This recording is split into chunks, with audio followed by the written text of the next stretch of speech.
हरे कृष्ण.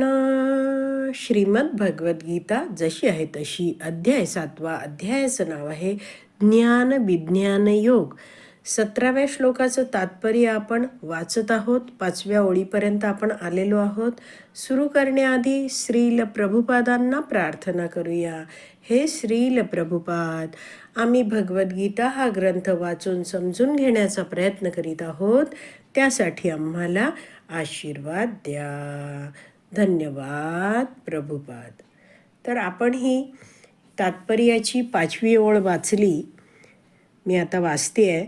ज्ञान प्राप्त केल्यावर मनुष्याला आपण आपल्या भौतिक शरीराहून भिन्न आहोत याची अनुभूती होते. तर याविषयी प्रभुपाद प्रवचनात समजवतात की मनुष्य हा जेव्हा भक्तांकडे येतो, भक्तीत येतो, त्यावेळी तो पुन्हा पुन्हा या भक्तांकडून श्रवण करतो की मी हे शरीर नाही आहे, हे भौतिक शरीर म्हणजे मी नाही आहे, तर मी आध्यात्मिक आहे, मी आय एम स्पिरिट सोल, मी आत्मा आहे. तर असं पुन्हा पुन्हा श्रवण जेव्हा व्यक्ती करतो तर त्याला हळूहळू जाणीव व्हायला लागते की खरंच तो या भौतिक शरीरापासून भिन्न आहे.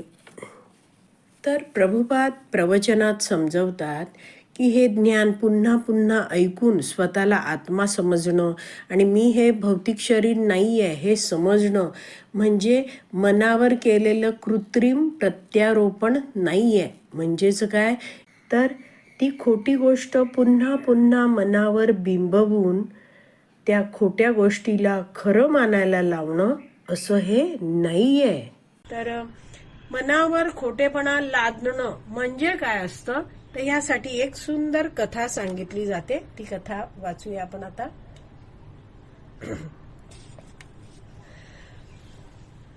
तर एक गाव होतं, त्याच्यामध्ये एक ब्राह्मण राहत होता. त्याची आई आहे ती काही कारणाने आजारी पडली. तर तिला असा रोग झाला होता की वैद्यांनी सांगितलं की मी एक औषध देतो तुला, मात्र हे औषध आहे ते बकरीच्या दुधातून तू रोज सकाळ संध्याकाळ आईला त्या दुधामध्ये हे औषध घाल आणि दे. तर आता बकरी तर त्या ब्राह्मणाकडे नव्हती आणि गावचा बाजार होता. तर तिथे हा जंगलातून चालत चालत ब्राह्मण गेला. त्यांनी एक बकरी घेतली आणि तो जंगलातून पुन्हा परत आपल्या घरच्या दिशेने चालायला लागला. तर बकरी आहे तिच्या गळ्यामध्ये असा पट्टासारखा त्यांनी बांधला होता आणि दोरी बांधली होती आणि तो चालत चालत त्या बकरीला बरोबर घेऊन घरी निघाला होता. तर 3 लबाड चोर त्या गावातले होते, जे दरवेळी असे जंगलात लपून बसायचे आणि कुणी जाणार आहे त्याला फसवून त्याच्याकडच्या गोष्टी आहेत त्या लंपास करायचे. तर त्यांनी बघितलं हा गरीबसा दिसणारा ब्राह्मण आहे, त्याच्याकडे बकरी आहे. आता तर त्यांनी ठरवलं की ही बकरी आपण आज चोरायची. त्या तिघांनी एकमेकांशी काहीतरी कारस्थान केलं आणि एक एक जण एका पाठोपाठ एक त्या ब्राह्मणाला भेटले. तर काय काय घडलं बघा. तर एक जण पहिले हळूच, हा जो गावाच्या दिशेने चालणारा ब्राह्मण होता त्याच्या समोर येऊन म्हणाला, नमस्कार. अहो गुरुजी, या कुत्र्याला घेऊन तुम्ही कुठे चालला आहात? तर ब्राह्मण म्हटला, कुत्रा? ओ छे हो, ही तर बकरी आहे. तर तो समोरचा पहिला चोर होता, त्याने चेहऱ्यावर आश्चर्याचे भाव आणले आणि म्हटला, छे हो, काय म्हणता, हा तर कुत्रा आहे. आणि असे आश्चर्याचे भाव करत तो पहिला चोर आहे तो निघून गेला.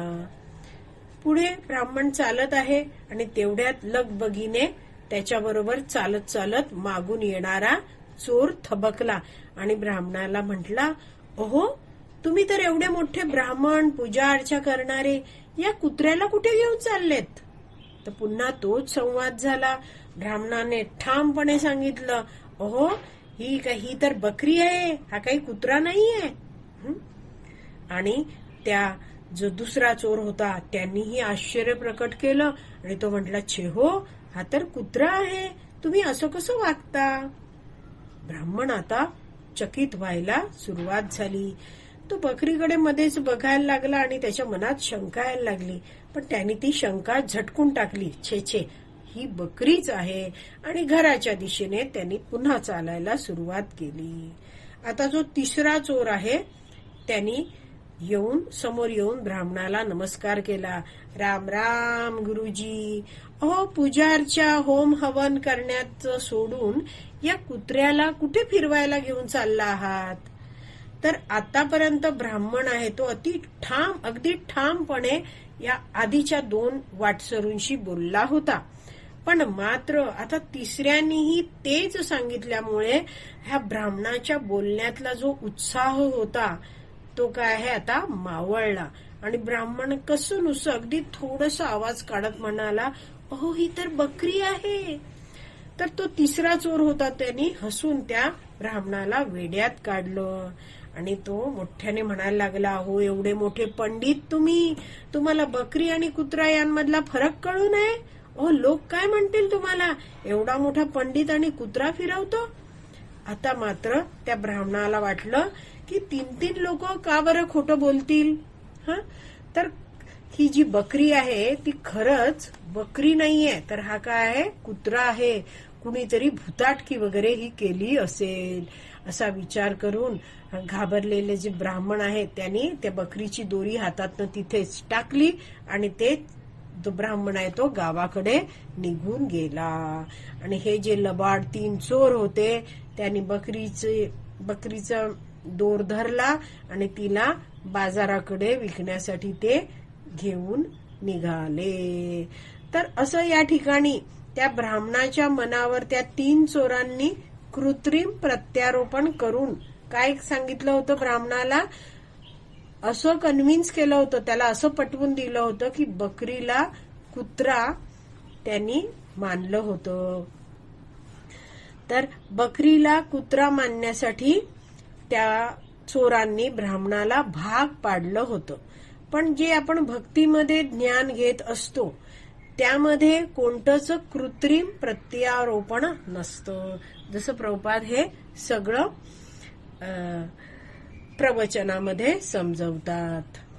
तर हा असा व्यक्ती आहे, नवीन व्यक्ती आहे, तो अधिकृत गुरुशिष्य परंपरेतून श्रवण करतो, वैदिक शास्त्राचे दाखले तो ऐकतो.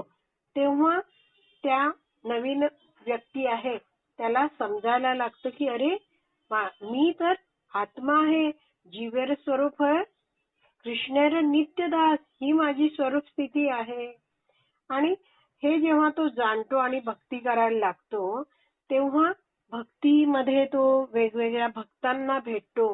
तर त्याचं जीवन स्वतः आता हळूहळू भक्तिमय होत आहे आणि अनेक सारे शुद्ध भक्त त्याला भेटतात. तो बघतो तर त्यांचंही जीवन अतिशय उज्ज्वल झालेलं त्याला दिसतं. तर प्रभुपाद समजवतात ना इथे की हा व्यक्ती आहे जेव्हा त्याला हे ज्ञान प्राप्त होतं, ज्ञान म्हणजे काय, भगवंतांविषयीचं आत्म्याविषयीचं ज्ञान आहे, आध्यात्मिक ज्ञान आहे. ते प्राप्त केल्यावर मनुष्याला भौतिक शरीरापासून आपण भिन्न आहोत अशी अनुभूती होते. तर अनुभूती होणं म्हणजेच काय, ही जी भक्ती करणं आहे हा विधी कसा आहे, अनुभवजन्य आहे.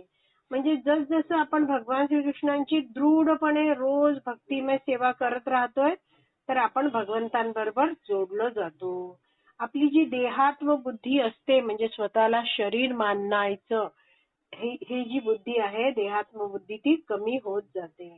आणि जसजसा हा भक्त हरे कृष्ण महामंत्राचा रोज नियमितपणे जप करायला लागतो तसतसं त्याच्यामधलं जे अज्ञानाचं आवरण आहे ते बाजूला होत जातं. जसं आपण श्लोक जाणतो, ओम अज्ञान तिमिरंधस्य ज्ञानांजन शलाकया चक्षुर्मिलितं येन तस्मै श्री गुरुवे नमः. तर हे जे आध्यात्मिक ज्ञान त्याला भक्तांद्वारे वरिष्ठांद्वारे प्राप्त होतं आणि त्याची भक्तीत प्रगती होत जाते. तर इथे पुढे दिलाय बघा, जेव्हा तो अधिक उन्नत होतो तेव्हा त्याला निर्विशेष ब्रह्म आणि परमसत्याचे ज्ञान होते. तर भक्तीत प्रगती करतोय, श्रवणम करत जातोय, तर निर्विशेष ब्रह्म म्हणजे काय आहे, परमसत्य म्हणजे भगवान श्रीकृष्ण आहेत, हे सगळं त्याला ज्ञान प्राप्त होतं.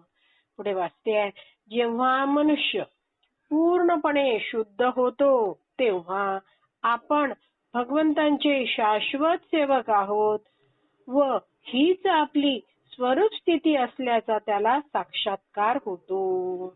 म्हणून शुद्ध भक्ताच्या संगतीमुळे जिज्ञासू, पीडित, भौतिक उन्नतीच्या मागे लागलेला आणि ज्ञानी हे सर्वजण शुद्ध होतात.